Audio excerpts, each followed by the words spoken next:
Oi, kaip čia gerai. Neskubėkit nieko daryti. Kur Ž? Čia kažkas. Tai yra tekę mokyti ir 76, 86. Rekordininkas buvo 90 metų vyriškis. Taip, ir jam tarp kitko sekėsi kur kas geriau negu didžiai daliai jaunesnių piliečių.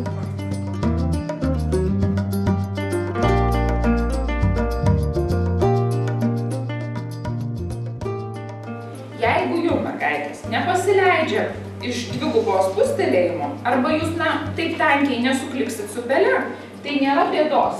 Užtenka, kad jūsų aplankalas ar programos ikonėlė būtų pažymėta ir jūs paspauskit enter.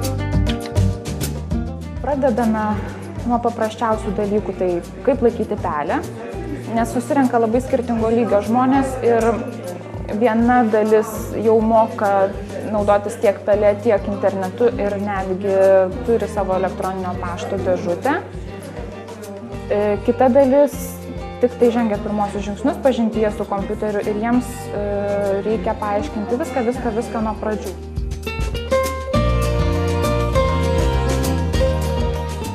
Aš nenoriu atsilikti nuo savo šeimos narių. Anūkė moka, dukra moka, o aš nieko nemoku. Tai nutariau, kad trupučiuką pasimokyti, buvo proga. Kadangi kiekvienais metais reikia ataskaitas rašyti ir visada reikia prašyti arba vaikų, arba ko nors kolegų, kurie moka šitą daryti, tai norėčiau pati viską šitą padaryti. Netempkit, tik tai stuktelėti. O, šaunuolė.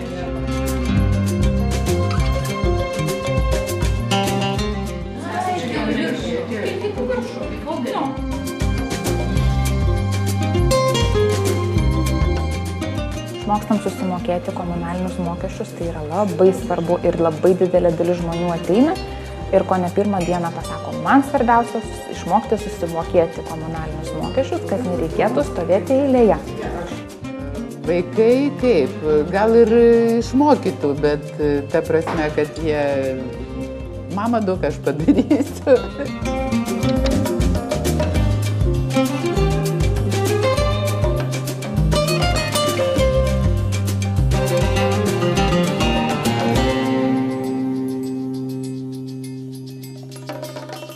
Atrodo, kad greitai vien kompiuteris ir bus tik tai.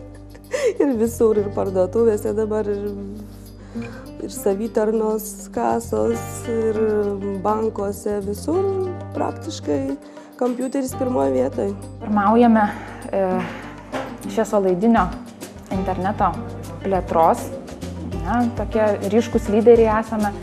Tai neužtenka tik tai plėsti tą interneto ryšį, reikėtų, kad prie to interneto sėdėtų ir pakankamai išprusę piliečiai, kad jie galėtų to internetu naudotis, kažką pasiekti, pamatyti.